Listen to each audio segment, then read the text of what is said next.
Tim, so welcome. Um, well, Orban and Zelensky face to face in Kyiv. I guess, Tim, the handshakes won't be especially warm, will they?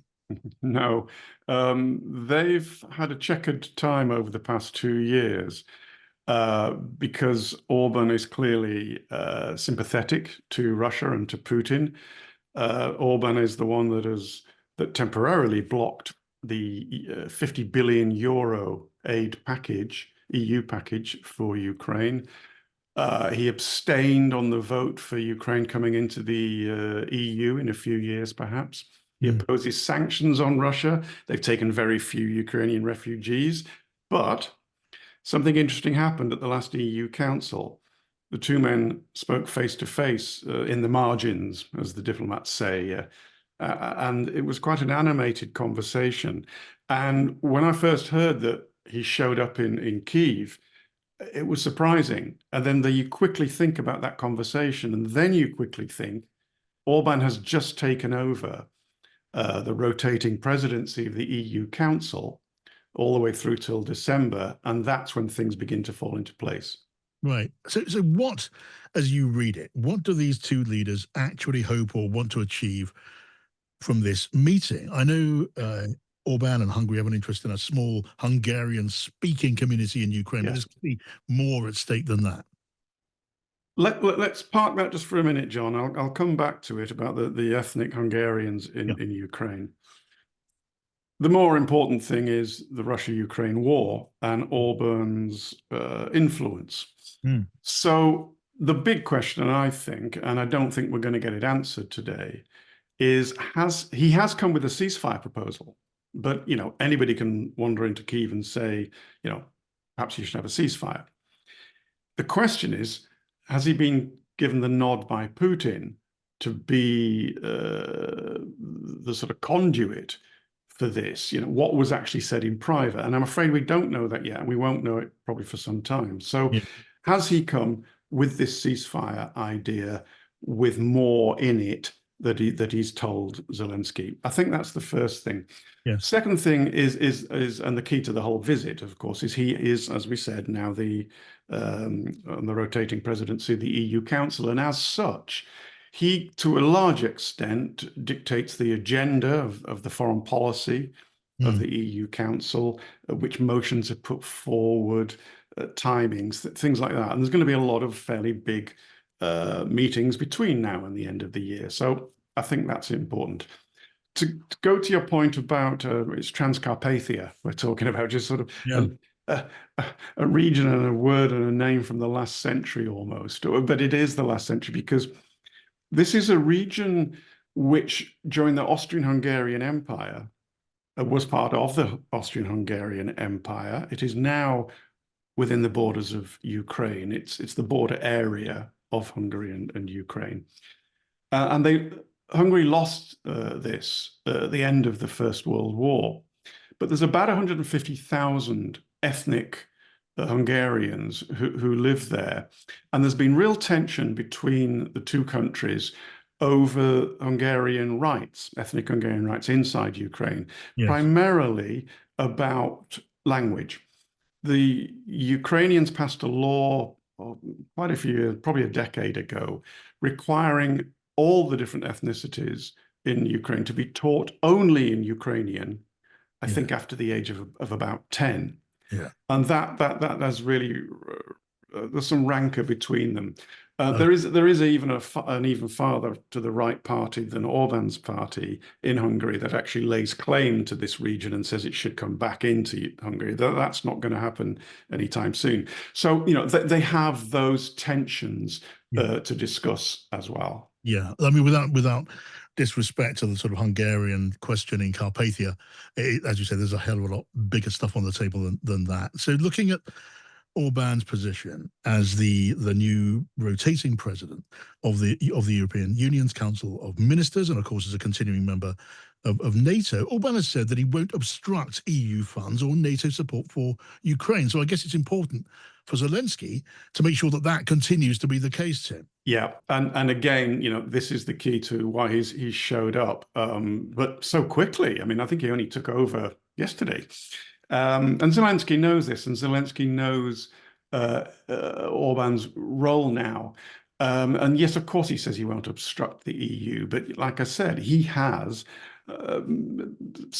significant influence now in what the agenda is going to be, which motions are tabled, timings of meetings, etc., etc. So, he's a real player. Hungary is a player. It's an EU member, it's a NATO member, and now it holds the rotating presidency. And also in the recent EU elections, his party didn't actually do that well, but the far right parties right across Europe, most of them did, and they've got extra seats. And although I don't think EU policy at the parliamentary level is going to change towards Ukraine, what you now have, and for me, the importance of the EU elections results, is that the far right have gained extra seats, a lot of extra seats. And Orban, as the lead sort of politician of the far right in Europe, you could argue, perhaps Marine Le Pen, he's putting together a new bloc inside the parliament, again, to try to push the agenda.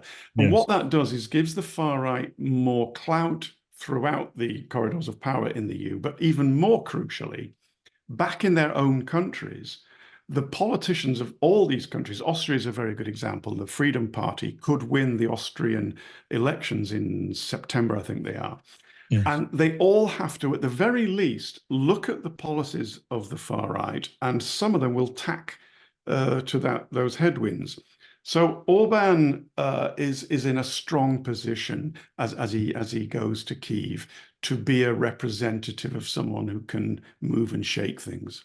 Right. Look, I mean, you mentioned the possibility, and we don't know if Orban is going to Kyiv with some sort of offer from Putin in his back pocket. If he does have such an offer, one would imagine it would certainly involve Russia hanging on to Crimea. It would involve hanging on to the Russian-occupied stretches of the Donbass, in which case that piece of paper would be a complete non-starter.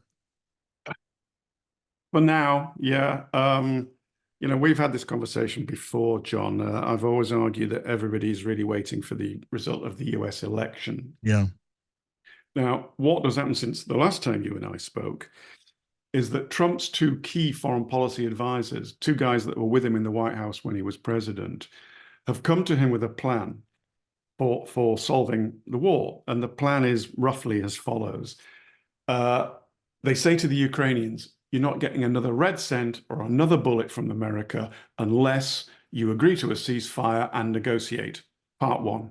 Part two of this plan that Trump could offer if he wins is he then says to the Russians, oh, and if you don't negotiate, we will double our aid to Ukraine to bring them together. But to go back to your point about the Crimea and the Donbass, yes, it's pretty clear that the deal is you freeze the lines where they are at the moment, and they're pretty much where you end up.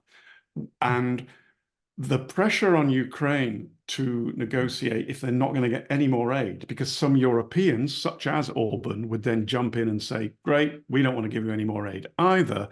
How do you continue the war with very little help?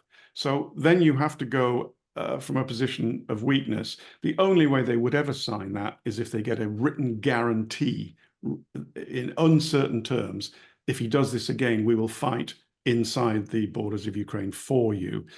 That for me is the rough outline, and it's been coming for some time. But Putin's waiting for the US election. Orban's waiting. Zelensky's waiting. Everybody, so much of it hinges on who wins the White House. Yeah, such a huge uncertainty when it comes to the American election and its impact. Really briefly, if I could finally, Tim, when it comes to that, because we heard of that Trump strategy of threatening Ukraine into accepting concessions and threatening Russia into making concessions from one of the Trump allies on the program just a few days ago. EU and NATO, how are they able to insulate their help for Ukraine from that kind of pressure from a Donald Trump White House? They've already moved a little bit. The EU's package spending is agreed and goes up to 2027, but it's more complicated than that. And no, NATO can't supply the military side of it. I mean, and politically, I'm not sure that the individual governments in Europe would vote for the money that would be required to replace the American money, and we simply haven't got the armaments to replace the American arms. So although a lot of people are now scrambling in case it's a Trump second presidency, they're beginning this a little late.